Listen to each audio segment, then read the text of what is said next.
Selamat bersekutu kembali di dalam ibadah doa pagi di hari Rabu ini. Kita akan memulai ibadah kita dengan memuji Tuhan, pujian dengan segenap hati.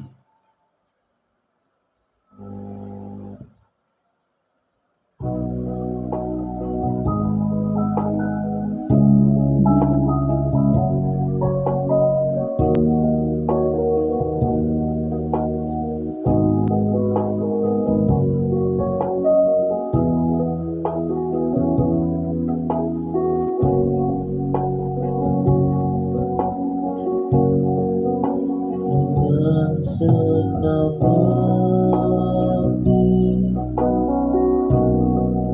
dengan segenap jiwa, dengan kekuatan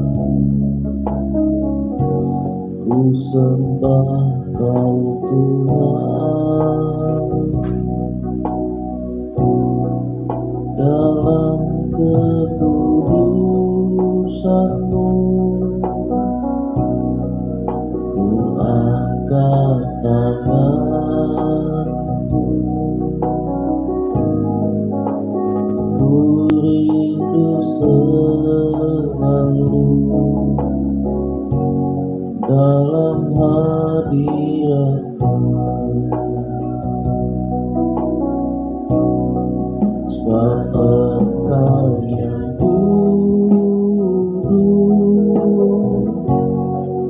Anak Domba Allah, darah-Mu tercurah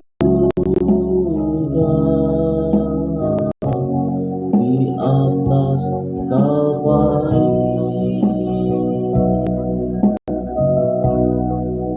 Engkau yang layak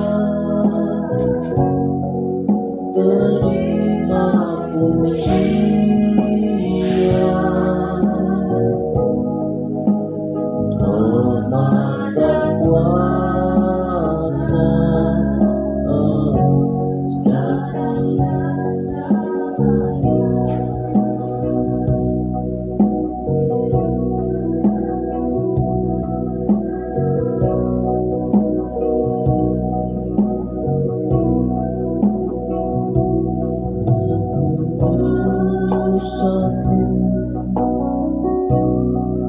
ku angkat tangan-Ku,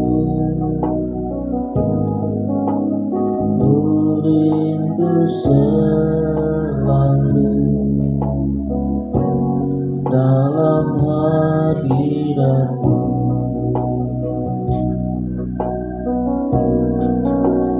Engkau yang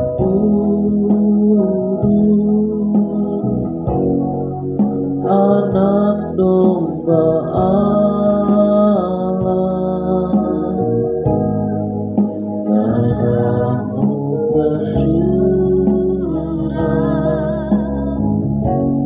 di atas Kalvari.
Engkau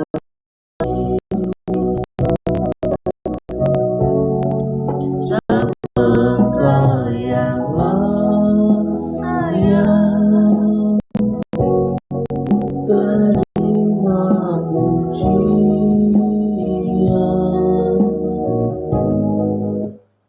hormat dan kuasa sekarang dan selamanya.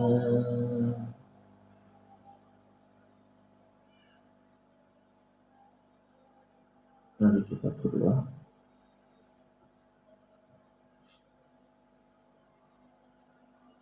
Bapa di dalam kerajaan surga, pada pagi hari ini kembali kami datang kepada Tuhan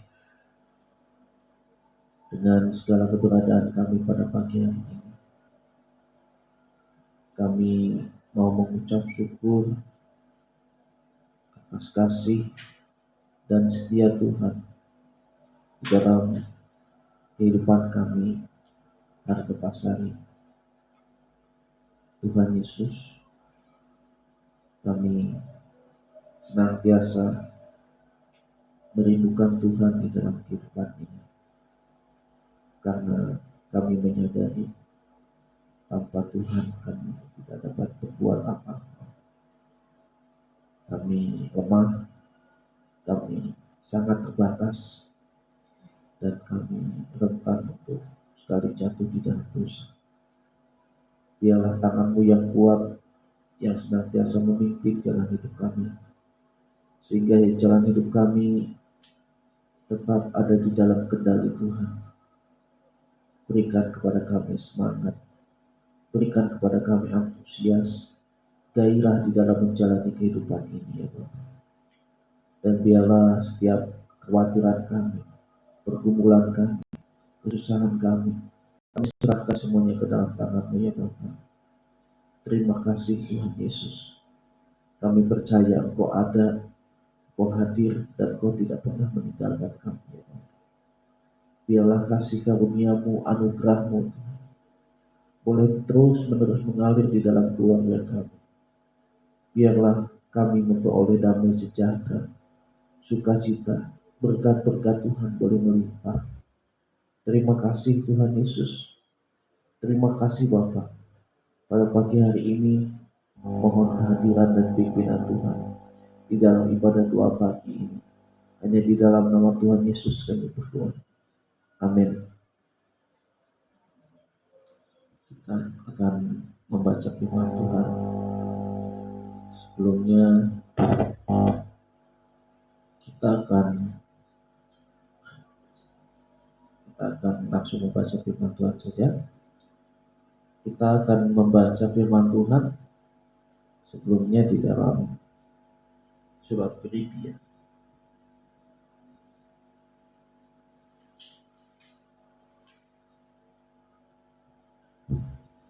Surat Filipi, surat Paulus kepada jemaat di Filipi.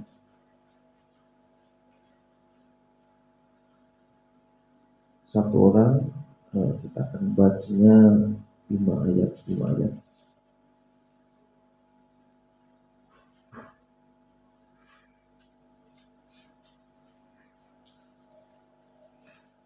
Saya akan bacakan ayat yang pertama.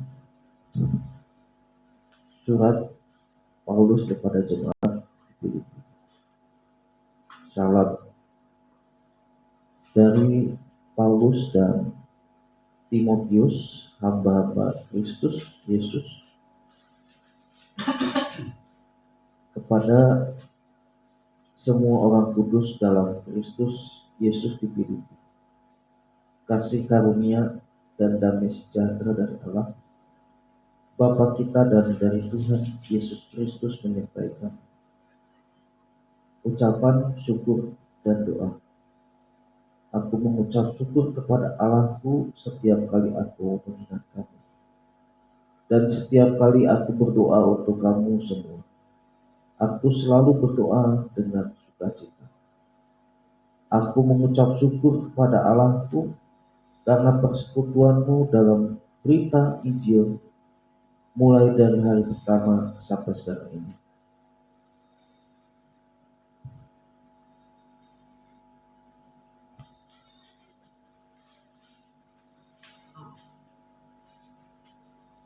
Akan hal ini aku yakin sepenuhnya, yaitu Ia yang memulai pekerjaan yang baik di antara kamu akan meneruskan Akan hal ini aku yakin sepenuhnya, yaitu Ia yang memulai pekerjaan yang baik di antara kamu akan meneruskan sampai pada akhirnya pada hari Kristus Yesus.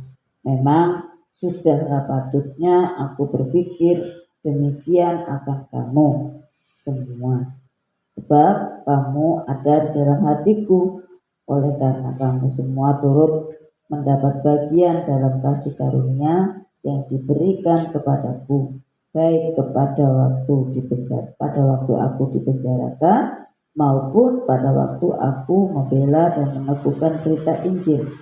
Sebab Allah adalah saksiku betapa aku dengan kasih mesra Kristus Yesus merindukan kamu sekalian. Dan inilah doaku, semoga kasihmu makin melimpah dalam pengetahuan yang benar dan dalam segala macam pengertian, sehingga kamu dapat memilih apa yang baik, supaya kamu suci dan tak bercacat menjelang hari Kristus.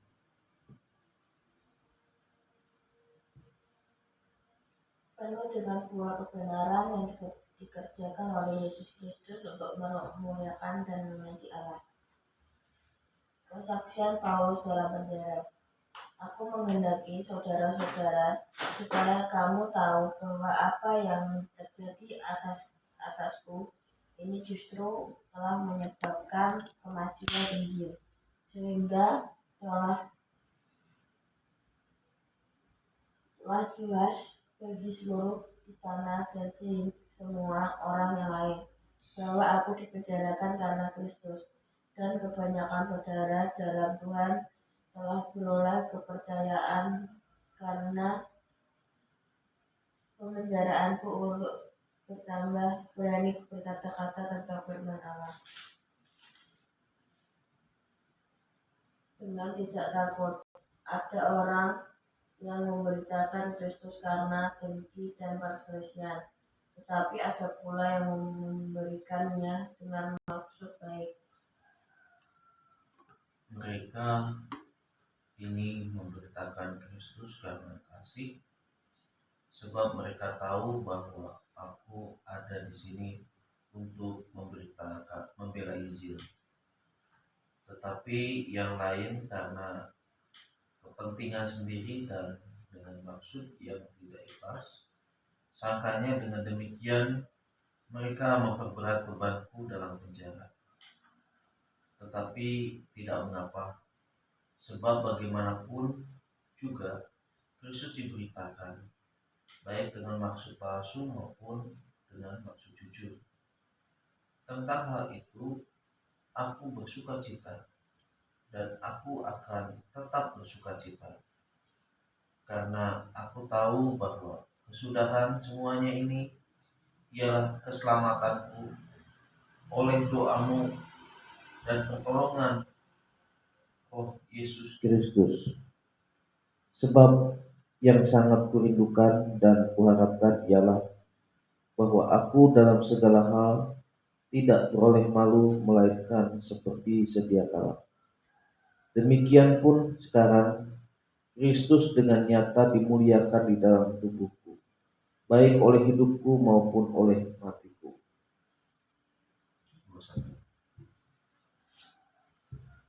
Karena bagiku hidup adalah Kristus dan mati adalah keuntungan. Tetapi jika aku harus hidup di dunia ini, itu berarti bagiku bekerja memberi buah. Jadi mana yang harus kupilih, aku tidak tahu. Aku didesak dari dua pihak, Aku ingin pergi dan diam bersama-sama dengan Kristus. Itu memang jauh lebih baik, tetapi lebih perlu untuk tinggal di dunia ini karena kamu. Dan dalam keyakinan ini, taulah aku akan tinggal dan akan bersama-sama lagi dengan kamu sekalian, supaya kamu makin maju dan bersukacita dalam iman. Sehingga kemegahanmu dalam Kristus Yesus makin bertambah karena aku. Apabila aku kembali kepada kamu, nasihat supaya dapat berjuang. Hanya hendaklah hidupmu berpadanan dengan Injil Kristus, supaya apabila aku datang aku melihat, dan apabila aku tidak datang aku mendengar, bahwa kamu teguh berdiri dalam satu roh, dan sehati sejiwa berjuang untuk iman yang timbul dari berita Injil, dengan tiada digentarkan sekitar pun oleh lawanmu. Bagi mereka semuanya itu adalah tanda kebinasaan, tetapi bagi kamu tanda keselamatan, dan itu datangnya dari Allah. Sebab kepada kamu dikaruniakan bukan saja untuk percaya kepada Kristus, melainkan juga untuk menderita untuk Dia, dalam pergumulan yang sama seperti yang dahulu kamu lihat padaku, dan yang sekarang kamu dengar tentang aku. Ya, terima kasih untuk pembacaan firman Tuhan. Kita akan berbagi berkat melalui firman Tuhan yang sudah kita baca ya. Dan saya merasa bahwa firman Tuhan ini sungguh memberkati kita ya. Kita akan coba mengamati di perikop yang ketiga ya, ayat 27 sampai dengan 30. Di sini katakan ya, nasihat supaya tetap berjuang. Hanya hendaklah hidupmu berpadanan dengan Injil Kristus, supaya apabila aku datang untuk melihat, dan apabila aku tidak datang untuk mendengar, bahwa kamu teguh berdiri dalam satu roh, dan sehati sejiwa berjuang untuk iman yang timbul dari berita Injil. Ayat yang ke-28, dengan tiada digentarkan sedikit pun oleh lawanmu.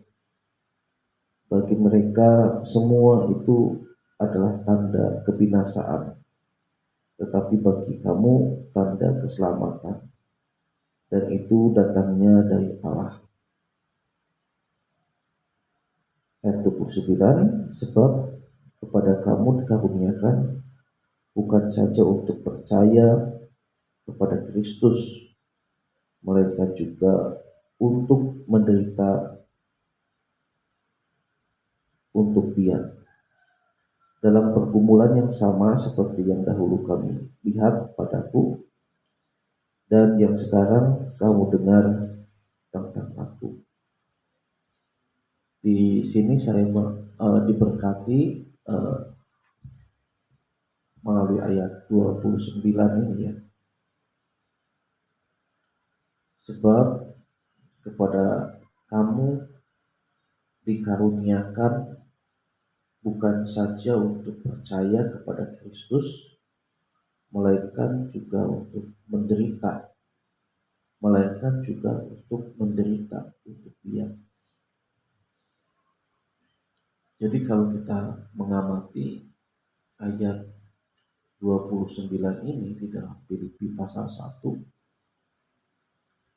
bagaimana Tuhan itu memberikan kepada kita bukan saja untuk percaya ya. Di sini katakan sebab kepada kamu dikaruniakan bukan saja untuk percaya kepada Kristus, ya. Jadi kepada kita Tuhan mengaruniakan bukan hanya untuk percaya saja kepada Kristus, ya. Kemudian dilanjutkan, melainkan juga untuk menderita untuk Dia. Jadi Tuhan memberikan karunia-Nya bukan supaya kita percaya saja kepada Kristus, tetapi juga kita harus diberikan karunia untuk menderita bagi Dia, ya. Jadi penderitaan itu adalah karunia Tuhan. Penderitaan itu adalah juga pemberian dari Tuhan. Memang kalau kita mengamati apa yang dikatakan Tuhan Yesus ketika murid-muridnya mengikuti Dia, Tuhan Yesus seringkali mengatakan firman Tuhan ini, barang siapa mau mengikut aku, ia harus menyangkal dirinya dan memikul salibnya setiap hari. Barang siapa kehilangan nyawanya karena aku, ia juga akan mendapatkannya. Tetapi barang siapa mempertahankan nyawanya, ia akan kehilangan nyawanya. Jadi kalau kita menderita itu juga karunia Tuhan, ya. Kalau kita pada saat ini memikul salib itu juga karunia Tuhan. Karena bagaimanapun salib itu adalah penderitaan. Tidak ada kemudian penderitaan. Di dalam ini Tuhan Yesus katakan, sebab pada kami percaya kepada Kristus, melainkan juga menderita bagi Dia. Jadi apapun yang menjadi pergumulan kita, ya, penderitaan yang kita alami, karunia Tuhan.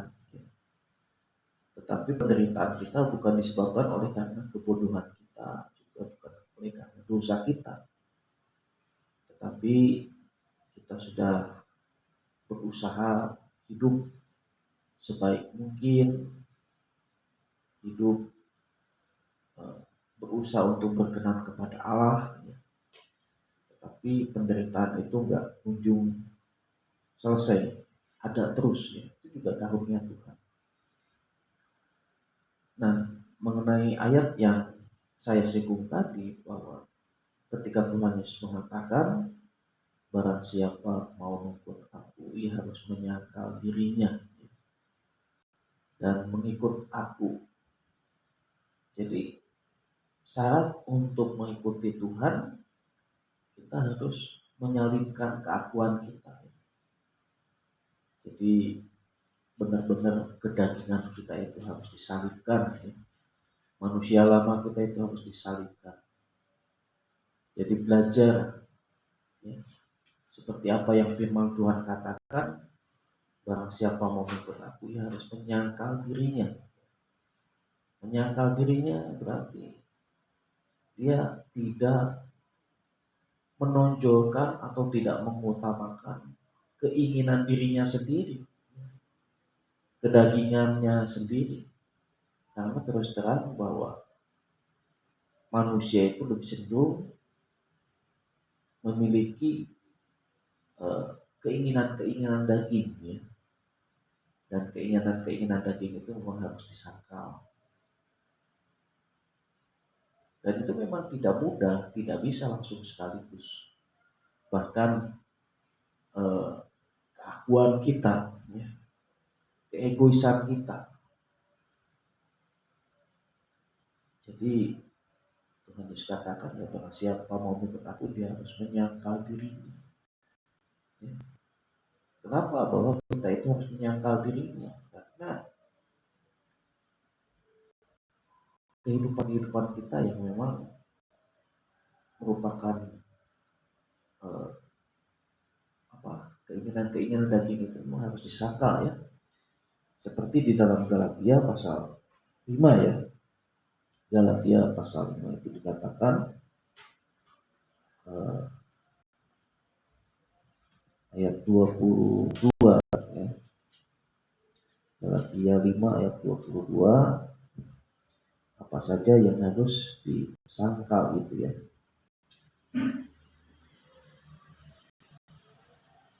Galatia 5 ayat 20.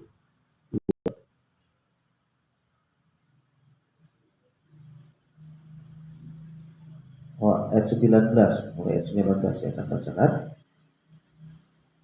perbuatan daging telah nyata, yaitu percabulan, kecemaran, hawa nafsu, penyembahan berhala, sihir, perseteruan, perselisihan, iri hati, amarah, kepentingan diri sendiri, percederaan, roh pemecah, kedengkian, kemabukan, pesta pora, dan sebagainya. Terhadap semuanya itu kuperingatkan kamu, seperti yang telah kubuat dahulu, bahwa barang siapa melakukan hal-hal yang demikian, ia tidak akan mendapat bagian dalam kerajaan Allah.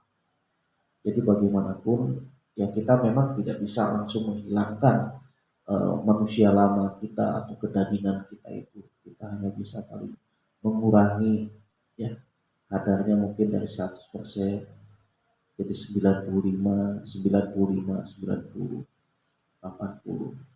Tapi lama-lama kita akan mampu gitu. Nah itu yang Tuhan Yesus inginkan. Jadi ketika kita mengikut Dia, kita harus menyangkal diri kita. Menyangkal diri kita berarti ya kita harus hidup di dalam hidup yang baru. Tidak lagi hidup di dalam dosa, tidak lagi hidup di dalam kedagingan. Jadi hidup kita harus benar-benar menyerahkan diri kepada Tuhan Yesus ya. Hidup di dalam kekudusan. Memang ini satu hal yang berat bagi orang percaya, bagaimana dia harus meninggalkan manusia lama, karena sebagian besar di dalam kehidupan kita itu menuruti keinginan daging, dan ini harus disangkal ya. Jadi kepada kita dikaruniakan bukan hanya untuk percaya kepada Kristus, melainkan juga untuk menderita. Menderita apa? Ya menderita bagaimana kita bisa menyangkal diri kita. Kadang-kadang emosi yang seringkali terjadi, dan itu tidak mudah untuk dihilangkan. Tapi ya kita bisa pasti, karena Tuhan memberikan Roh Kudusnya untuk menolong kita, memberikan kekuatan kita, memampukan kita untuk hidup di dalam seluruh kebenaran.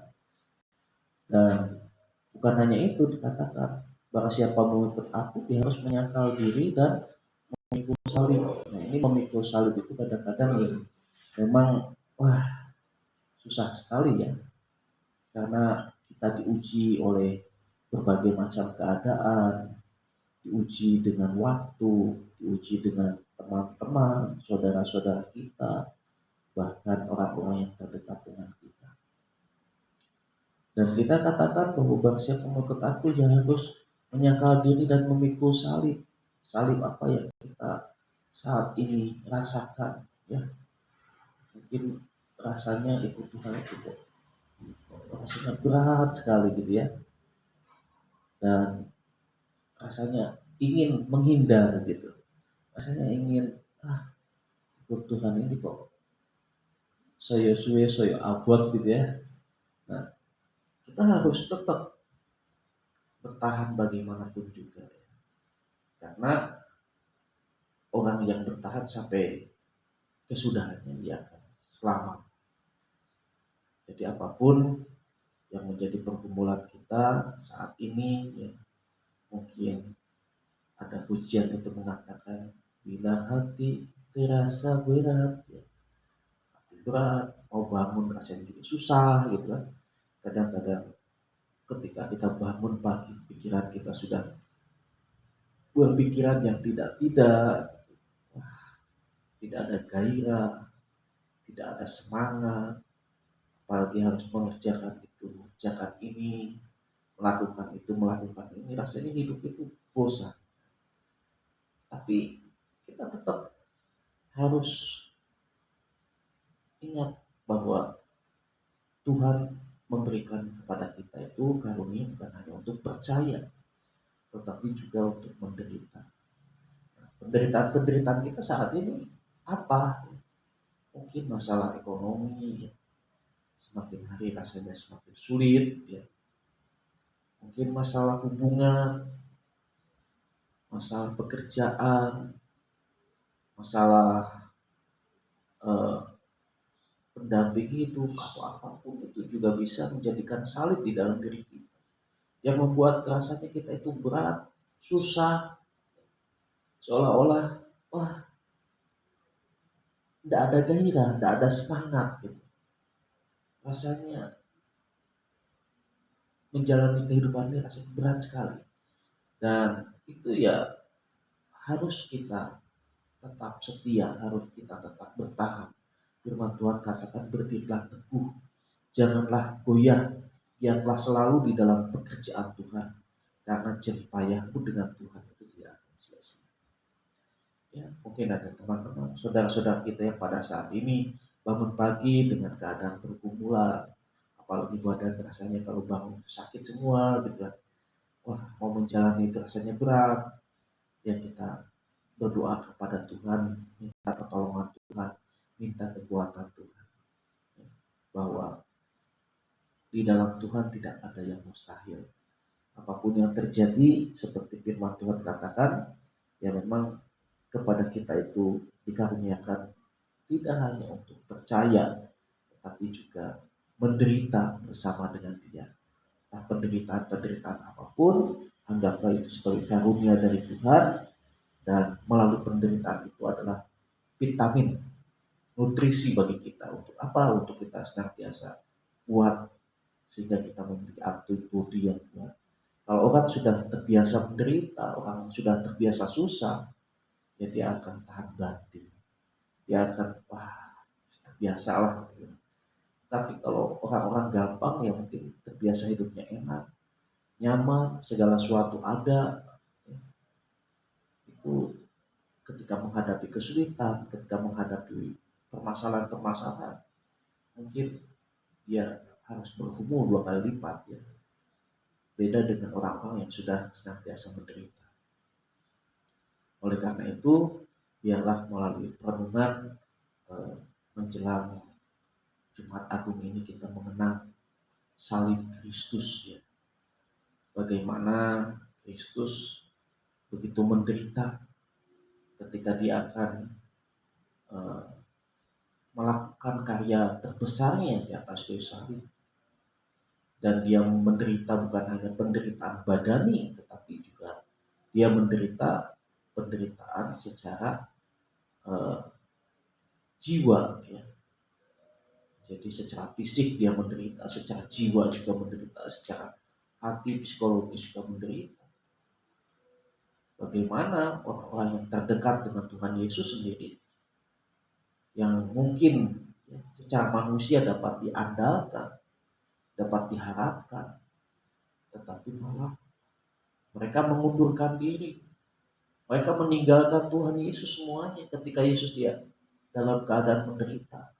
Tidak ada seorang pun yang bersama-sama dengan Tuhan Yesus ketika Tuhan Yesus menderita. Petrus yang mengatakan, Tuhan, sekalipun semua orang meninggalkan Engkau, tetapi aku tidak akan meninggalkan. Tuhan katakan, ya, sebelum ayam berkokok 3 kali, Engkau akan menyangkal aku. Sebelum ayam berkokok, Engkau akan menyangkal aku 3 kali. Bahkan orang-orang terdekatnya pun, seperti Yudas, yang mungkin dipercaya, yang mungkin selama ini dekat dengan dia, rela mengkhianati Tuhan Yesus dengan menjual dia dengan 30 keping perak kepada imam-imam kepala. Bayangkan betapa luka hatinya, betapa pedih, sakit yang dialami oleh Tuhan Yesus. Orang-orang terdekat yang selama ini hidup bersama-sama dengan Tuhan Yesus. Mungkin Tuhan Yesus sering berbagi cerita dengan dia, ya, istilahnya sering curhat suka dan duka bersama mereka 24 jam. Tapi kok tega-tega mengkhianati, menyangka, bahkan murid-murid yang lain meninggalkan dia. Dia merasa ditinggalkan sendirian. Ya. Begitu juga ketika difitnah bahwa Tuhan Yesus katakan dia yang akan merubuhkan bait Allah selama 3 hari dan akan membangunnya kembali lagi. Wah, difitnah, dikata-katain yang tidak-tidak, bahkan sampai diludahi, dipukul, dimahkotai duri, diarak, ditelanjangi. Kita enggak, penderitaan kita enggak sama seperti dengan Tuhan Yesus. Tuhan Yesus menderita luar biasa.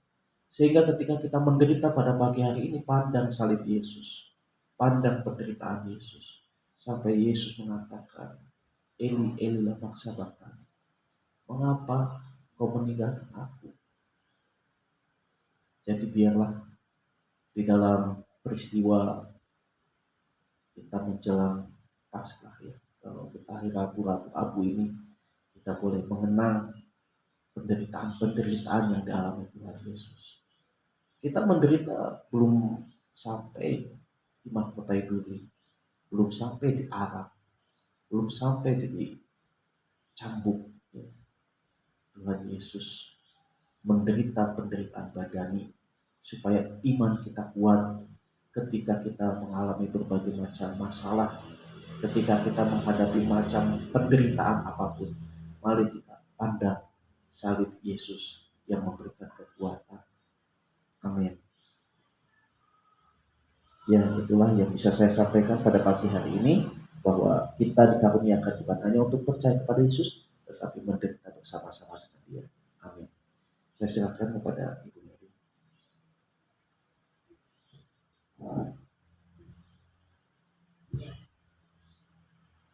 Ya, di Filipi pasal yang pertama ini merupakan surat Paulus, ya. Surat Paulus pada jemaat di Filipi, ya, dia memberikan statement bahwa putusan Allah itu memang dapat dipenjarakan.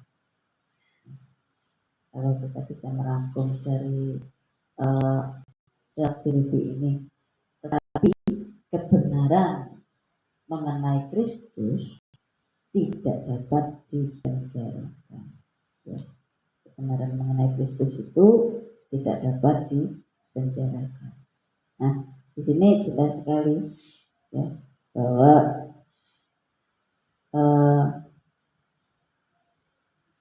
Tuhan mengajarkan kepada kita mengenai kekuatan, ya, kekuatan di masa kesukaran. Nah, di sini Petrus menemukan kekuatan di saat dia sedang di masa kesukaran. Nah, di sini di surat Filipi ini menjawab apa yang menjadi temuan kekuatan daripada Paulus. Ya. Kita bisa melihat di sini bahwa surat ini dilatar belakangi mengenai bahwa jemaat, ya, jemaat yang dilayani oleh Paulus, yaitu Filipi, ini merupakan kota yang pertama kali dikunjungi Paulus setelah ia menyeberang di Asia Kecil menuju Eropa Tenggara. Nah, di sini Filipi adalah kota penting di Makedonia dan berada di ujung timur dari jalur utama yang dinamakan jalur Egnatia. Jalur ini biasanya dipakai oleh para pedagang dan pasukan Romawi untuk membawa barang dan perlengkapan dari wilayah timur ke Kaisaran ke kota Romawi di sebelah barat. Nah di sini Filipi diambil dari nama Filipus yang kedua, ayah Alexander Agung. Nah Filipus membangun kota tersebut menjadi kota berbenteng, dan kota itu kerajaannya yang tengah berkembang pada abad keempat sebelum Masehi. Nah surat Filipi ini termasuk kelompok surat Paulus yang disebut surat-surat dari penjara. Nah di sini juga termasuk Kolose, Filemon, ya, termasuk juga Efesus. Nah, karena apa? Kemungkinan besar itu ditulis oleh Paulus di dalam penjara. Ya, ditulis Paulus dari penjara. Ya, berapa kali Paulus di penjara? Nah, di mana dia di penjara tidak diketahui sih dengan pasti. Karena kalau kita mengacu pada kisah para rasul yang mengatakan bahwa Paulus di penjara di Efesus itu juga dia di penjara di Kaisaria dan berada di dalam tahanan Roma di Roma. Ya. Nah di sini mungkin Paulus menulis surat Filipi dari salah satu kota tersebut atau dari kota lainnya di bagian timur Laut Tengah, di mana pasukan Romawi diterbangkan. Nah, kalau kita melihat dari latar belakangnya ini, surat Filipi ini ditulis sungguh luar biasa. Ya, luar biasa perjuangan Paulus ketika mengalami kesukaran. Nah, sehingga dia memiliki satu statement bahwa utusan Allah itu bisa dipenjarakan, namun kebenaran tentang firman Tuhan, kebenaran tentang Kristus itu tidak dapat dibungkam atau tidak dapat dipenjarakan. Nah, sangat terberkati sekali di dalam ayat yang ketiga, ya, ini dikatakan, aku mengucap syukur kepada Allahku setiap kali aku mengingat kamu. Nah, di sini kalau kita melihat satu pertanyaan di dalam kehidupan kita, ada satu persekutuan di dalam penginjilan. Nah, ini terkadang yang sering diperdebatkan oleh banyak orang, ya, bahwa kesuksesan satu gereja itu dilambangkan dengan banyaknya jemaat, kuantitas bukan kualitas. Ya. Harusnya lebih ekstrim lagi dua-duanya, baik kualitas maupun kuantitas. Kuantitas itu nomor sekian, tetapi kualitas itu nomor yang pertama. Nah, yang menjadi pertanyaan, kualitas di dalam gereja itu seperti apa yang membuat kita bersyukur? Kualitasnya, oh sekarang banyak yang melayani. Nah, apakah seperti itu? Ya. Oh, kualitasnya itu karena kuantitasnya banyak. Saya sering mendengar berbagai macam versi bahwa pelayanan yang berhasil itu adalah jumlah jemaatnya banyak, bukan kualitas. Sehingga tidak menutup kemungkinan ketika kita merasa bahwa pelayanan kita ternyata kuantitasnya banyak, jumlahnya banyak, tidak menutup kemungkinan juga banyak sekali perpecahan, banyak sekali permasalahan, sehingga tidak bisa teratasi. Karena apa? Motivasi pertama kita adalah jumlah, kuantitas. Jadi atau juga melihat bahwa kesuksesan suatu pelayanan itu di dalam gereja atau kualitas di dalam pelayanan, apakah diukur dengan gedungnya? Wah, gedungnya mewah. Wah, kalau tidak dengan aku, gereja ini tidak terbentuk, gereja ini tidak terbangun, gereja ini tidak terrenovasi. Ya, aku. Jadi merasa bahwa kualitas sebuah gedung gereja itu menjadikan tolok ukur kesuksesan. Kualitas sebuah jumlah gereja, jemaat gereja itu menjadi tolok ukur keberhasilan. Oke, dalam beberapa sinode berpikir bahwa keberhasilan suatu sinode adalah melahirkan banyak gedung.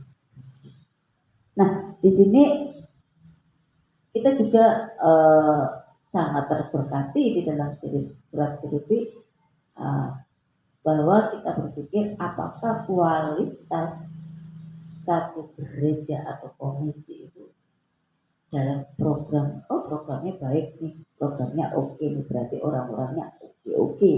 Seperti itu. Nah, di sini juga melihat apakah dalam suatu pelayanan suatu gereja yang berhasil ada partisipasi jemaatnya itu persembahannya banyak tanpa didikte mereka langsung memberikan persembahan. Apakah seperti itu yang menjadikan gereja itu memiliki kualitas yang baik, yang sukses? Apakah itu ukurannya? Nah, di sini suatu pertanyaan buat kita, apakah itu ukuran kita di dalam kita melayani Tuhan? Apakah itu ukuran kita di dalam kita menjadi pengurus gereja, majelis gereja, pengurus komisi-komisi, pelayan-pelayan? Apakah itu ukurannya? Ya. Nah, mari kita perhatikan di ayat yang ketiga, ini yang membuat Paulus bersyukur. Dikatakan, aku mengucap syukur kepada Allahku setiap kali aku mengingat kamu. Nah, di sini Paulus mengenal gereja di Filipi itu sebab apa? Paulus sendiri yang mendirikannya. Nah, kalau kita lihat di Kisah Rasul pasal 16 ya, bisa dibaca di ayat yang 1 sampai yang ke-40. Di situ banyak sekali anak-anak Tuhan yang setia dan dedikatif seperti siapa? Lydia. Dia seperti siapa lagi? Kepala penjara dan lain sebagainya. Di mana mereka memiliki loyalitasannya kepada Paulus dan kepada Tuhan. Nah, di sini Paulus mengucap syukur bukan karena keadaan eksternal gereja, ya, tapi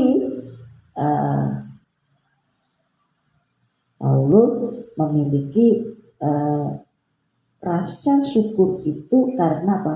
Persekutuan, ya, warga gereja di Filipi dalam penginjilannya dari sejak gereja ini berdiri sampai saat Paulus menulis surat. Jadi di sini jelas bahwa Paulus mengucap syukur itu bukan karena keadaan eksternal gereja, apalagi keadaan eksternal gereja di Filipi itu juga termasuk gereja-gereja di Asia Kecil dan Eropa pada abad-abad permulaan Kristen. Nah, tentu tidak dapat dibandingkan dengan gereja-gereja di kota-kota besar di Indonesia. Ya. Kalau kita lihat di ayat ke-5, aku mengucap syukur kepada Allahku karena persekutuanmu dalam berita Injil mulai dari hari pertama sampai sekarang. Nah, disinilah Paulus mengucap syukur karena persekutuan jemaat di Filipi, ya, sampai saat Paulus menulis surat. Nah, di sini Paulus mengucap syukur bukan saja karena jemaat di Filipi itu berpegang teguh kepada iman mula-mula, kasih mula-mula, dan tetap setia bertumbuh di dalam iman tersebut, tidak. Jadi Paulus mengucap syukur karena semangat mereka untuk terlibat di dalam pelayanan Rasul Paulus. Jadi ada satu pemuritan, ada satu estafet yang berhasil di dalam pelayanan. Makanya kalau kita melihat mulai dari ajaran Tuhan itu, Tuhan tidak mengajarkan kita, wow, dalam gedung gereja atau itu sebenarnya sebagai bentuk sebagai bonus. Kita bisa memiliki jemaat yang banyak, kita bisa memiliki gedung yang mewah, itu bonus. Tetap bonus karena apa? Kita ya mampu melayani dengan pemerintah. Ada satu pemerintah. Bukan berarti hanya kita melayani, kalau kamu bertumbuh silakan, enggak silakan. Tidak. Jadi jemaat yang kita layani itu mengalami pemerintah. Artinya apa? Iman yang dimiliki oleh orang tersebut tidak dipek dewi, ya, tidak dipek sendiri, tidak dimiliki sendiri, tapi dibagikan, ya, dibagikan kepada mereka yang belum mengenal Kristus. Kemudian mengaplikasikan bagaimana itu kasih, bagaimana itu memberi, bagaimana itu melayani. Semuanya diaplikasikan dengan hal yang tidak bersungguh-sungguh, tapi dengan merasa mereka sudah diselamatkan Tuhan, mereka memberi persembahan, mereka terlibat, itu sebagai bentuk ucapan syukur. Ya, ini merupakan kebanggaan Paulus, ucapan syukur Paulus bahwa semangat jemaat di Filipi itu terlibat di dalam pelayanan Rasul Paulus, ya, dalam pelayanan. Jadi satu kebanggaan buat kita ketika jemaat itu terlibat pelayanan, ya. Semangatnya itu tidak luntur, ya, di sini. Nah, pelajaran apa sih yang dapat kita tarik mengenai kemajuan gereja dan juga kemajuan penginjilan yang dialami oleh Paulus, khusus di jemaat di Filipi? Kalau kita melihat dari kisah Paulus surat Paulus dalam Filipi ini, yang pertama pendiri gereja atau bahkan pemimpin gereja atau bahkan hamba Tuhan itu selalu memperhatikan gereja, ya. Bahkan kalau kita lihat saat Paulus jauh dan tidak dapat hadir bersama-sama dengan jemaat di Filipi, Paulus terus bersekutu menaruh gereja itu di dalam doanya. Bahkan ketika Paulus sendiri dalam kesusahan dipenjarakan, artinya apa? Ketika Paulus tidak bersama dengan jemaat, tidak tinggal bersama dengan jemaat, jemaat itu tidak terus bergantung kepada Paulus. Wah, nggak ada Paulus, nggak seru nih, nggak usah pelayanan lah. Wah, nggak ada Paulus, nggak seru nih. Wah, nggak usah lah kita singer, nggak usah lah kita main musik, nggak usah lah kita mengabarkan Injil, karena nggak ada yang nyupport kita. Yang nyupport kita aja sedang dipenjara, kepalanya aja tuh bermasalah, apalagi tubuhnya. Itu mindset mereka yang tidak mau bertumbuh di dalam Tuhan, ya. Jadi tidak menghidupi ajaran yang diajarkan oleh Paulus. Namun jemaat di Filipi enggak. Jemaat di Filipi justru semangat melayani Tuhan, semangat terlibat. Jadi tidak melempem iman mereka karena tidak ada Paulus. Karena di sini Paulus juga ketika tidak bersama-sama dengan mereka, Paulus tidak memprovokasi, tapi Paulus menyupport tinggal di dalam ajaran Tuhan. Jadi Paulus jemaat, ya, ketika tidak bersama-sama dengan mereka, Paulus tetap memperhatikan mereka supaya tetap bertumbuh di dalam Tuhan, ya. Nah, kemudian di sini jelas bahwa Paulus juga tidak pernah melepaskan jemaat di Filipi itu dengan doa, tetap mendoakan yang terbaik buat jemaat di Filipi, supaya jemaat di Filipi itu tetap menjadi pelaku-pelaku kebenaran firman Tuhan. Yang kedua, nah kalau kita melihat sejak awal gereja di Filipi itu sudah diarahkan untuk menjadi gereja yang berperan serta melayani dalam berbagai bentuk pelayanan, bukan hanya menerima berkat di dalam pelayanan, ya. Bukan hanya menerima berkat, bukan hanya untuk pelayanan, tetapi gereja itu berdiri itu berperan ya dalam pelayanan di berbagai macam bentuk pelayanan. Jadi gereja yang sukses itu gereja yang terlibat, gereja yang melayani dalam bentuk apapun. Jadi tidak menerima berkat doa. Wah, kalau jemaatnya sedikit berkatnya sedikit, kalau jemaat sedikit yang datang pemasukannya sedikit nih, ya kan? Akhirnya nggak jadilah fokus pelayanan. Sehingga apa? Fokus jiwa itu tidak terlayani dengan baik dan benar. Ya. Terkadang banyak sekali gereja itu tidak mau mengeluarkan dana untuk misi. Penjangkauan tidak mau. Tapi ini jemaatnya banyak, kan lucu. Sementara kalau kita ingin menjangkau banyak jiwa itu harus ada modal, ya kan? Harus berani keluar, harus berani bayar harga. Kalau gereja sudah tidak mau bayar harga ya dari dulu sekarang sampai selamanya gitu-gitu aja. Kan seperti bayi yang akan menuntut tuh. Kok jemaatnya semakin berkurang ya? Kok jemaatnya sedikit ya? Tuh gimana ini? Nah gimana tidak seperti itu? Apakah yang roda itu berjalan tanpa bensin? Roda itu berjalan itu tanpa tenaga? Tidak mungkin. Semuanya itu butuh modal. Ya, semuanya itu butuh modal. Kalau kita ingin gereja itu bertumbuh, mari kita berani bayar harga. Ya, jangan takut ketika kita bayar harga itu kekurangan, jangan takut, Tuhan akan mencukupkan.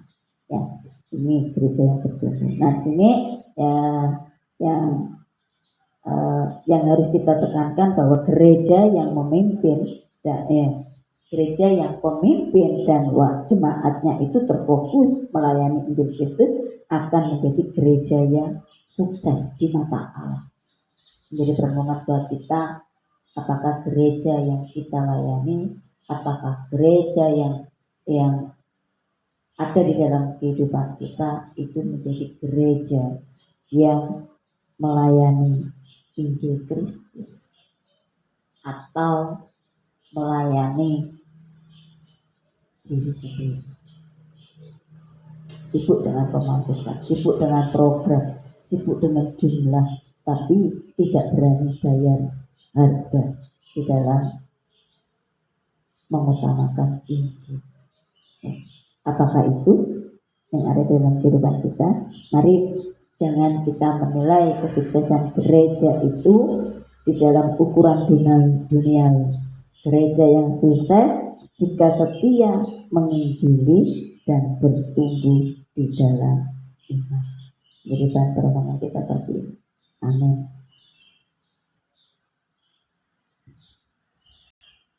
Ya, baik, terima kasih untuk firman Tuhan yang sudah kita dengar.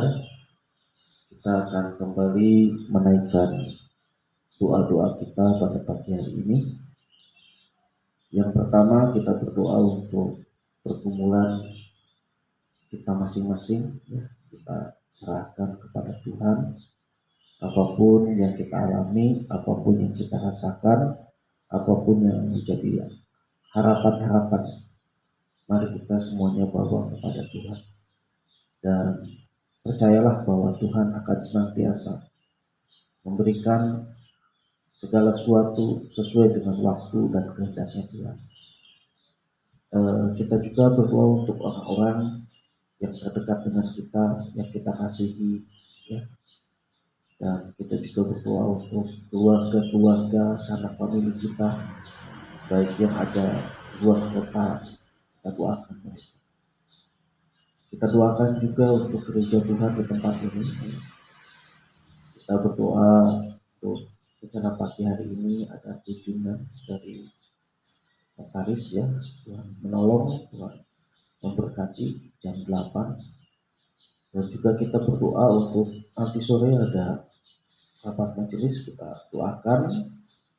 Juga kita berdoa juga untuk besok Kamis, ya, ada geladi bersih untuk peserta baptisan penyerahan anak, juga perjamuan supaya majelis hamba Tuhan mempersiapkan diri untuk menyambut Jumat Agung ya. Kita minta pertolongan dan hikmat Tuhan supaya segala sesuatunya boleh berjalan dengan baik, dengan lancar, dan setelah ibadah Jumat Agung ada kegiatan anak-anak sekolah minggu untuk berlomba. Biarlah ini juga menjadi satu sukacita tersendiri bagi anak-anak sekolah minggu. Kita juga berdoa untuk hari Sabtu ya, hari Sabtu kita doakan untuk persekutuan Komisi Perempuan supaya berjalan dengan baik, dengan lancar.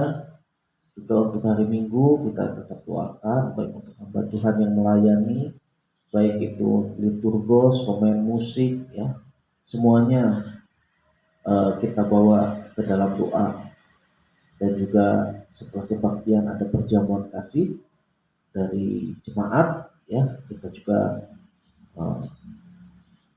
doakan supaya jemaat boleh terlibat, boleh bersukacita merayakan kebangkitan Kristus ya. Dan kita juga berdoa untuk renovasi yang puji Tuhan sampai saat ini masih berjalan dengan baik ya.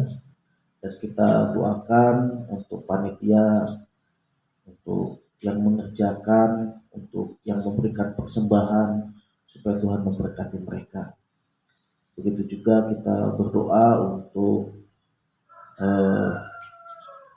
bangsa dan negara ya, supaya tetap dalam keadaan kondusif, aman, tidak terjadi hal-hal yang tidak diinginkan, tetapi biarlah bangsa kita menjadi bangsa yang ada di dalam perlindungan, pemeliharaan, dan kasih daripada Tuhan.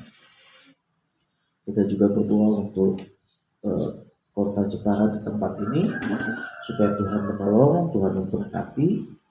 Kita juga berdoa untuk kedamaian Rusia dan Ukraina ya, supaya Tuhan juga semakin menolong, campur tangan di dalamnya, sehingga mereka boleh senantiasa selesai di dalam konflik ya. Kita juga berdoa untuk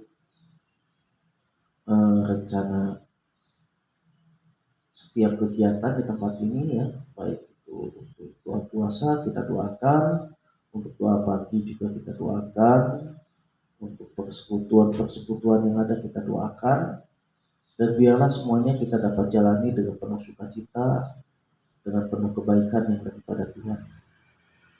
Sebelum kita berdoa, langsung saja kita akan berdoa ya. Nanti Ibu Mary yang pertama akan berdoa, kemudian nanti saya yang akan mengakhiri. Mari kita berdoa. Sungguh kami bersyukur Tuhan, karena kasih setia Tuhan sungguh luar biasa dalam kehidupan kami. Engkau telah menegur kami supaya kami boleh benar-benar hidup bertumbuh dalam Engkau dan terus menjadi pelaku-pelaku firman-Mu. Dan Tuhan, dalam kehidupan kami yang menjadi fokus utama kami adalah penginjilan, yaitu jiwa yang memerlukan Engkau ya Bapa. Dan kami di dalam menginjil adalah Engkau yang memberikan kekuatan buat kami untuk melayani Engkau. Dan biarlah di dalam kami untuk melayani Engkau bukan karena kekuatan kami, tapi sebagai bentuk ucapan syukur kami karena Engkau telah melawat dan menyelamatkan kami.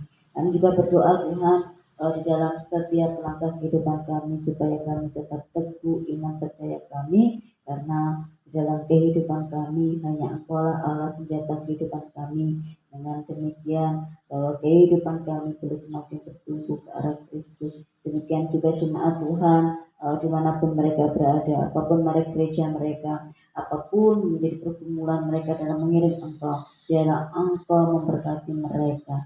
Kami juga berdoa Tuhan buat setiap jemaat-Mu di tempat ini, biarlah iman percaya jemaat-Mu di tempat ini bukan fokus kepada ukuran duniawi, tetapi fokus pada ukuran Kristus, yaitu pertumbuhan iman mereka signifikan terhadap Engkau ya Bapa, bertumbuh ke arah Kristus dan tidak mandek untuk bertumbuh tapi menjadi pelaku-pelaku firman. Terima kasih Bapak, terima kasih. Kami juga berdoa Tuhan setiap pergumulan jemaat Tuhan di tempat ini, biarlah Tuhan menolong, biarlah Tuhan menghibur, biarlah Tuhan berikan jalan keluar buat mereka, dan biarlah Tuhan beri kekuatan buat mereka ya Bapak. Memberkati setiap jemaat-Mu yang ada di Nyeleng, Tuhan Kau berkati keluarga Bukim, Kau berkati keluarga Bupang Arso, suami dan juga anak cucunya, Kau berkati keluarga Tuhan Yesus, Busi Pangestu di usia lanjutnya, kesehatannya kami serahkan dalam kasih Tuhan. Berdoa juga buat Pak Tri sekeluarga, buat istri dan juga anak cucu mantunya, pekerjaan yang dilakukannya. Kami juga berdoa buat Pak Suwandi, usia lanjutnya, kesehatannya kami serahkan dalam kasih Tuhan. Demikian juga ibu dan juga anak cucu mantunya. Demikian juga berdoa buat Mas Gun, buat istri dan juga anak-anaknya, pekerjaan yang dikerjakannya, biar dikerjakan dengan penuh tanggung jawab dan takut akan Allah. Berdoa juga Tuhan dengan buat Pak Krisniadi, buat istri dan juga anak-anaknya, pekerjaan yang dikerjakan, studi anak-anaknya kami serahkan dengan kasih Tuhan. Berdoa juga buat Pak Wahono Tuhan, memberkati buat pengirimannya kepada Engkau, biarlah sungguh-sungguh terarah kepada Kristus dan boleh mengalami pengalaman yang benar-benar mengalami Engkau dalam kehidupannya Bapa, sehingga boleh mengalami metanoia dalam kehidupannya. Demikian juga buat istri dan anak cucu mantunya kami serahkan mereka semua ke dalam Kristus. Doa juga buat Pak Sumani, kesehatan Pak Sumani di usia lanjutnya, biar Pak Sumani tetap fokus pada Kristus, terus menyerahkan kehidupannya kepada Engkau dan boleh menerima apa yang menjadi kehendak Tuhan dalam kehidupannya. Berdoa juga Tuhan dalam kelemahan tubuhnya kami serahkan kepada tangan kasih Tuhan, dan kami yakin dan percaya Tuhan campur tangan dalam kehidupannya.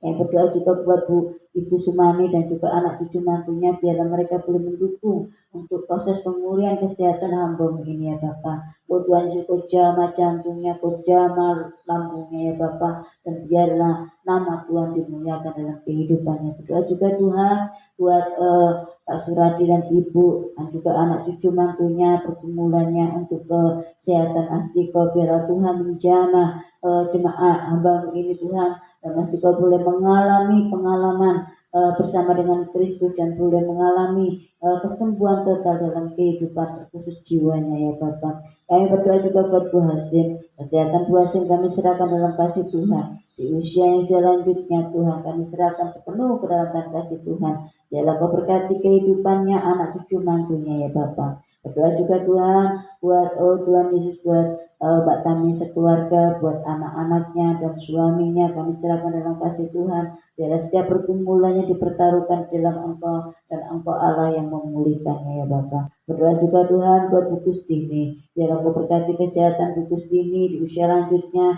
Demikian juga Sharon dan juga anak cucu mantu Bu Kustini kami serahkan semua ke dalam tangan kasih Tuhan. Biarlah berkat Tuhan Allah melimpah atas kehidupannya. Dan juga berdoa Tuhan buat keluarga Bu Tuti ya Tuhan, buat buat Mas Andi yang sedang kuliah di Solo, biarlah Kau tolong, biarlah selesai tepat pada waktunya dan boleh bersama-sama melayani di tempat ini ya Bapak. Berdoa juga buat Jessica yang masa-masa anakmu ini akan mencari tempat kuliah, biarlah Engkau memberi yang terbaik buat anakmu ini ya Bapak, kuliah yang terbaik buat anakmu, dan kami serahkan semuanya ke dalam tangan kasih Tuhan. Memberkati juga Tuhan buat suami daripada Bu Tuti ini, biarlah Kau jamah boleh mengenal Tuhan secara pribadi. Yang juga berdoa buat Pak Sarjono sekeluarga, anak cucu mantunya, kesehatannya kami pertaruhkan sepenuh ke dalam tangan kasih Kristus. Biarlah Tuhan Allah yang menolong, biarlah Tuhan Allah yang melindungi, biarlah Tuhan Allah yang menyertainya. Berkati juga keluarga Pak Johan, buat istri dan juga anak-anaknya, biarlah Kau berkati pekerjaannya dalam kesetiaannya melayani Engkau, biarlah fokus kepada Kristus dan bukan karena kekuatan dan kemampuannya sendiri ya Bapak. Berdoa juga Tuhan buat keluarga Bu Kustantina, buat anak cucu mantunya, Tuhan Yesus, buat Pak Santon sekeluarga, buat Mas Heru sekeluarga, demikian juga Mas David sekeluarga, Mas Johan sekeluarga, kami serahkan anak cucu mantu Bu Kustantina ke dalam tangan kasih Tuhan. Berdoa juga Tuhan buat Pak Dian, biar Kau berkati keluarga ini, baik Bu Dian Demikian juga Pak Paul yang sedang melayani Engkau di Salatiga, biarlah Kau berkati istri dan anaknya ya Bapak, dan Kau sertai kehidupannya di dalam tangan kasih Tuhan. Kami juga berdoa Tuhan buat Pak Adi Pranoto, buat istri dan juga anaknya di dalam pengiringannya kepada Engkau, pelayanannya kepada Engkau sungguh dinyatakan dengan kasih Kristus. Kami juga berdoa Tuhan buat keluarga Bu Marsodo, buat keluarga Mbak Belinda, buat anak cucu mantu Bu Marsodo, buat anak-anak Mbak Belinda dan juga suami. Kami serahkan mereka semua ke dalam tangan kasih Kristus. Biarlah Tuhan jemaat-Mu tempat ini boleh benar-benar merasakan pertumbuhan rohani di dalam Kristus dan meresponi firman Tuhan dalam kehidupan mereka sehari-hari. Berdoa juga buat Pak Sabdono sekeluarga, istri, kesehatannya kami serahkan dalam kasih Tuhan. Demikian juga anak cucu mantunya. Dan juga berdoa Tuhan buat keluarga Bu Arianto dan juga buahnya yang masih dikudus bersama putri-putrinya di usia lanjut mereka. Kesehatan buahnya pun kami serahkan dalam kasih Tuhan. Jantung yang dialami sakit di dalam jantungnya kami serahkan dalam kasih Tuhan. Biarlah Tuhan yang menyembuhkan, Tuhan yang menyembuhkan, Tuhan yang memulihkan. Kami juga berdoa Tuhan buat anak cucu mereka, dan biarlah mereka tetap tinggal di dalam Kristus, menikmati perubahan, menikmati pertumbuhan iman percaya mereka dengan pertolongan kasih Kristus. Berdoa juga Tuhan buat keluarga Pak Lianggono, buat istri dan juga anak-anaknya serta mantunya. Kami serahkan dalam kasih Tuhan. Biarlah mereka dalam mengiring Engkau dan melayani Engkau boleh sungguh-sungguh di dalam Kristus, sungguh-sungguh terlibat di dalam kemuliaan nama Tuhan, sehingga apapun yang mereka pikirkan, apapun yang mereka rasakan, apa yang mereka lakukan, pekerjaan yang mereka kerjakan Tuhan, biarlah mereka melibatkan Tuhan di dalam kehidupan mereka, bukan mengenal Engkau di dalam pikiran mereka, logika mereka, tapi hati mereka tersentuh, hati mereka benar-benar merasakan kehadiran Tuhan dalam kehidupan mereka, sehingga mereka boleh benar-benar terlibat di dalam pelayanan-Mu. Terima kasih Bapak, terima kasih. Kami juga berdoa buat keluarga Bu Lazarus, buat anak-anak, cucu dan mantunya. Kami serahkan kesehatan Bu Lazarus di usia lanjutnya. Kami juga berdoa keluarga Pak Tris, kami serahkan buat anak cucu mantunya.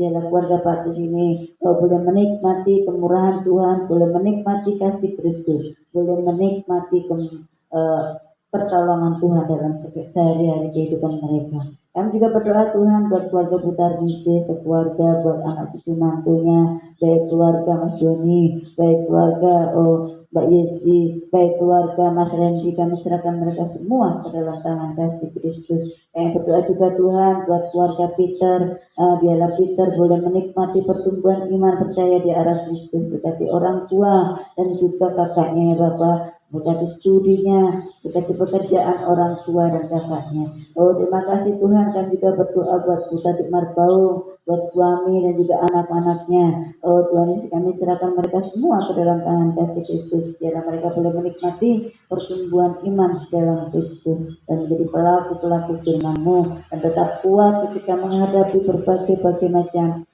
tantangan dalam kehidupan, karena Tuhan Allah senjata ketopong kehidupan mereka. Kami juga berdoa Tuhan buat keluarga Bu Sapuan, berkati usia lanjutnya. Biarlah Bu Sapuan boleh menikmati pelayanan, menikmati pekerjaan, menikmati usia lanjutnya, kesehatannya di dalam Tuhan, berkati anak cucu mantu dan buyutnya ya Bapak. Kami juga berdoa Tuhan buat jemaat-Mu, buat Pak Bibi sekeluarga, istri dan anaknya, kemudian juga Bu Upi, buat suami dan juga anak cucu mantunya. Kami serahkan keluarga ini boleh menjadi keluarga yang takut akan Engkau, menjadi keluarga yang menghidupi panggilan pertobatannya, panggilan percaya di arah Kristus, dan boleh menikmati segala kehidupannya dengan pimpinan Tuhan. Yang berdoa juga buat keluarga Pak Yusuf, istri dan juga anak cucu mantunya. Biarlah Kau berkati kehidupannya sungguh-sungguh mengarah kepada Kristus dan boleh mengalami perubahan-perubahan yang signifikan dalam Engkau Tuhan. Terima kasih Bapak, terima kasih. Kami serahkan hidup iman percaya mereka ke dalam tangan kasih Tuhan. Berdoa juga buat keluarga Bukiono, berkati usia lanjutnya, anak cucu mantunya yang ada di luar kota, bagi Bandung, baik juga di Jember, baik juga di Bogor Tuhan kami, baik juga di Jambi. Biarlah Tuhan menolong mereka, Tuhan memberkati mereka dan menyertai mereka. Berkati keluarga Pak Gondo ya Bapak, kami serahkan buat kesehatan Bu Gondo ke dalam tangan kasih Tuhan. Jamaah dalam kelemahan tubuhnya yang tidak berdaya, kami serahkan kekuatan Tuhanlah yang menjadi kekuatan Bu Gondo ya Bapak. Tuhan, kami menyerahkan yang terbaik buat Engkau, buat keluarga ini Bapak, terkhusus buat Bu Gondo. Biarlah Engkau yang memberi jawaban terindah buat keluarga ini. Engkau berkati anak cucu mantunya yang mendukung proses pemulihannya. Engkau berkati juga kesehatan Pak Gondo ya Bapak. Kami juga berdoa Tuhan buat keluarga Bu Singgi. Kami menyerahkan buat anak cucu mantunya, baik yang ada di luar kota Tuhan, baik yang tempat ini, baik yang di Jakarta, baik di Bekasi Tuhan, baik juga yang ada di Semarang dan juga di Naubi yang sedang berusaha. Biarlah Kau berkati usahanya ya Bapak. Dan juga berdoa buat keluarga Tuhan Yesus Bu Sintiarti, buat suami dan juga kakaknya yang sedang sakit Pak Pinsu. Kau tolong, Kau jamah Pak Pinsu supaya Pak Pinsu boleh menikmati lawatan Allah, mengalami perjumpaan pribadi dengan Engkau, sehingga Pak Pinsu boleh menikmati pertolongan Allah. Dan berdoa juga Tuhan buat Pak Agung Air Mancur. Tuhan Kau berkati istri dan juga anak-anaknya, usaha yang dikerjakannya. Biarlah Pak Agung Air Mancur boleh menikmati cara Tuhan bekerja dalam kehidupannya dan mengalami perjumpaan pribadi dengan Engkau, dan boleh sungguh-sungguh menikmati pertolongan Tuhan dan mengenal Engkau secara pribadi dan mengikut Engkau dengan baik. Kami juga berdoa Tuhan buat keluarga Bu Elja. Kami serahkan buat Tuhan Yesus, buat anak cucu dan mantunya, usaha yang dikerjakannya. Biarlah usia lanjut Bu Elja boleh tetap menikmati lawatan Allah, boleh tetap menikmati kasih Allah dan mengalami perjumpaan pribadi dengan Engkau, sehingga boleh mengalami perubahan dalam kehidupannya untuk tetap menikmati kasih setia Tuhan. Berdoa juga buat Pak Ari, Tuhan Kau jamah keluarga ini supaya menjadi keluarga yang takut akan Engkau, menjadi keluarga yang mengenal Engkau secara pribadi, mengalami perjumpaan pribadi dengan Engkau ya Bapa. Dan berkati usaha yang dikerjakannya Tuhan. Kami juga berdoa buat keluarga Bu Putri Karsono yang saat ini ada di Bandung. Tuhan Kau berkati dalam kesehatannya, anak cucu mantunya kami serahkan dalam kasih Tuhan. Dan juga Pak Budi yang tempat ini, biar Kau berkati kesehatan dan kekuatan dalam kehidupannya, berkati usaha yang dikerjakannya Tuhan. Dan juga kami berdoa buat Bulani, kesehatan Bulani kami serahkan dalam kasih Tuhan, dan kesetiaan yang mengiring Engkau dalam kehidupannya, mau menerima Engkau, mau memulai kehidupannya di dalam pimpinan Tuhan. Kami serahkan semua ke dalam tangan kasih Kristus. Demikian juga Bu Iin dan juga Stefanus yang sebentar lagi akan Tuhan menerima Engkau secara pribadi. Biar Kau berkati Stefanus di dalam keputusannya menerima Engkau, dan juga menyerahkan studinya di dalam tangan kasih Tuhan. Usaha pekerjaan kehidupan Bu Iin dan Bulani kami serahkan semua ke dalam tangan kasih Kristus. Berdoa juga Tuhan buat keluarga Pak Ho, Kau berkati anak-anaknya dan juga istrinya kuliah Lia di Jogja, kami serahkan dalam kasih Tuhan. Berkati kesehatan buat mereka berdua ini ya Bapak. Dan juga berdoa keluarga Pak Sugeng, Kau berkati istri dan juga anak-anaknya yang sedang kuliah di Jakarta maupun yang studi tempat ini. Diserahkan sepenuh keberadaan dalam tangan si Tuhan. Dan juga berdoa Tuhan buat keluarga Bu Mewa, Kau berkati anak-anaknya dan mantunya. Yang juga berdoa juga buat Pak Abbas, buat istri dan juga anaknya. Pak Tagar, kesehatan Pak Tagar kami serahkan dalam kasih Tuhan, buat istri dan juga anaknya. Kami juga berdoa buat Bu Eko, buat kesehatan di selanjutnya kami serahkan dalam kasih Tuhan. Kesehatan hatinya kami serahkan dalam kasih Tuhan. Biarlah Tuhan yang memberikan penghiburan buat hamba ini ya Bapak. Memberkati anak cucu mantunya ya Bapak. Memberkati juga buat keluarga Pak Agung, buat anak cucu mantunya, istrinya, kesehatan istrinya kami serahkan dalam kasih Tuhan. Yang berdoa juga Tuhan buat keluarga Putu Kiran, suami dan juga anak-anaknya, mantunya kami serahkan dalam kasih Kristus. Dan juga Pak Jerry sekeluarga, Pak Suci sekeluarga, Pak Warto sekeluarga, dan pergumulannya kesehatan orang tua mereka masing-masing kami serahkan dalam kasih Kristus. Dan juga berdoa buat Pak Parman, buat anak-anaknya, Pak Yarto buat anak cucu mantunya, Bu Fitriani buat anak cucu mantunya. Demikian juga Tuhan Pak Arno buat anak-anaknya, istrinya dan juga mantunya kami serahkan dalam kasih Kristus. Kami juga berdoa Tuhan buat keluarga Tuhan Yesus, buat keluarga Burusda, buat anak cucu mantunya kami serahkan mereka semua dalam tangan kasih Kristus. Kesehatan Burusda kami serahkan pada Engkau. Dan juga Pak Tim Tuhan, Kami serahkan Martin dalam kasih Tuhan, kesehatannya kami serahkan dalam kasih-Mu. Ini juga Pak B, buat anak-anaknya kami serahkan dalam kasih Tuhan. Demikian juga Bu Joni, Pak Adi Sucipto, buat istri dan juga anaknya, Pak Joko dan juga Ibu, buat anak cucu mantunya. Kami juga berdoa buat Pak Santoso, buat istri dan juga anak-anaknya. Demikian juga Bu Mitro, buat anak dan cucunya dan juga mantunya ya Bapak. Demikian juga buat Pak Kasmi, buat anak cucu mantunya ya Bapak. Demikian juga Pak Handoyo, buat istri dan juga anaknya. Dan juga kami berdoa buat Pak Hana, buat anak dan pekerjaan yang dikerjakannya. Biarlah mereka semua boleh mengalami kasih Kristus dalam kehidupan mereka, dan mereka boleh mengalami pertumbuhan iman percaya mereka dalam kasih Kristus, dan mereka boleh melayani Engkau, menikmati kasih Kristus sebagai ucapan syukur karena mereka boleh merasakan pertolongan Allah. Terima kasih Bapak, terima kasih. Kami menyerahkan semua jemaat Tuhan di GKM Pecengan ini dengan pertolongan kasih Kristus. Ini juga kami bersama-sama lalu berdoa bersama-sama, biarlah Tuhan menolong. Bersyukur meskipun ada gangguan wifi, dan biarlah Tuhan tetap menolongnya. Kami menyerahkan tangan kasih Kristus, kehidupan kami ke dalam tangan-Mu ya Bapak. Dan biarlah tangan kasih Kristus yang selalu menopang kami, selalu melindungi kami, selalu menyertai kami, dan selalu merangkul kami dalam keadaan situasi apapun. Dalam kasih-Mu Yesus kami berdoa dan bersyukur. Haleluya. Kami menyerahkan kehidupan kami sepenuhnya hari ini ke dalam tangan Tuhan. Biarlah Tuhan menolong kami, memberkati, menyertai, bahkan gereja-Mu di tempat ini kami juga serahkan ke dalam tangan Tuhan. Tuhan menolong, Tuhan memberkati, sehingga semua yang ada terlibat di dalam gereja-Mu di tempat ini boleh senantiasa mendapatkan kasih dan kemurahan Tuhan.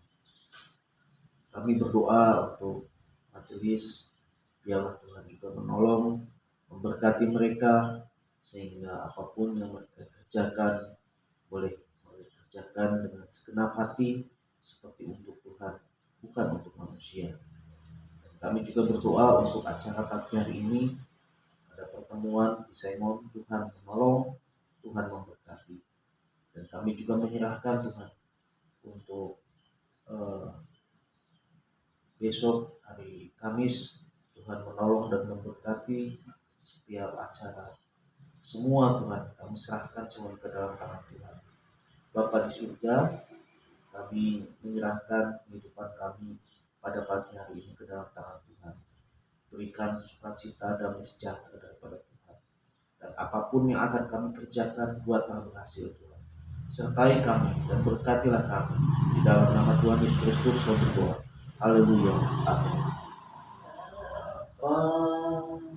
Terima kasih Bapa, terima kasih Bapa, di dalam surga ku berterima kasih. Amin.